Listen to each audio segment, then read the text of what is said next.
When I was 4 years old, I started watching WWE, and Jeff Hardy is the reason.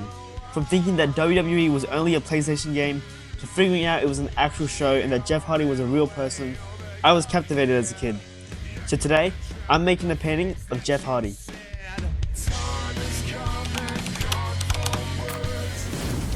Ever since I started watching WWE all the way back in 2007 and 2008, Jeff Hardy was always my favorite wrestler.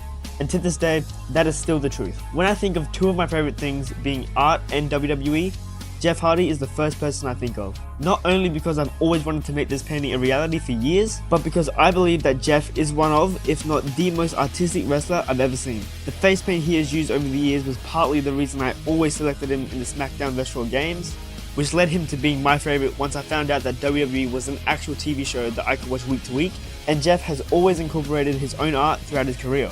So, it only made sense in my brain to make a more creative painting of Jeff. I decided that using green and purple paint for this would be perfect. To me, the colours green and purple have always been associated to him, so it felt fitting to use these colours.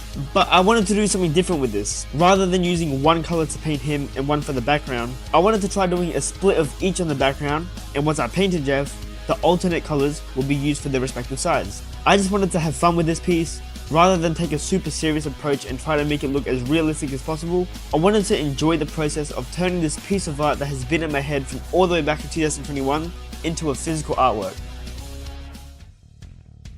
I used to hide the fact that I'm a wrestling fan, which is why I never used to make artworks of it, because I wouldn't have posted them back in the day. But as I've gotten older, I just don't care to be ashamed of it, which is why I made the American Nightmare rug and pushed super hard to try and meet Cody when they were in Perth, and which is why I made not only this painting, but the SmackDown vs. Raw painting in my last video. It's been a part of me since I was a kid, and at this rate, it's something that will be part of me for years to come. So with that being said, I've got another WWE related painting coming after this, and based on the speculation that the WWE will be back in Perth in 2025, best believe I'm going to be making more rugs and trying to get them to the wrestlers while they're here, if they come back of course. The lead up to Elimination Chamber was super fun, trying to get this rug to Cody, and we got super close. And well, if they're coming back, that might just be able to happen now. Whether they come back or not, I've still got content coming, so be sure to subscribe. So the painting is done. I've actually posted this on Instagram, and I'm trying to get Jeff Hardy to see it, so go over to my Instagram and tag Jeff Hardy in the post. Who knows, maybe we can get him to see it, will be pretty cool. But anyway, here is the final product for the Jeff Hardy painting. Time is coming, gone for words. 1,000 threats I've heard before.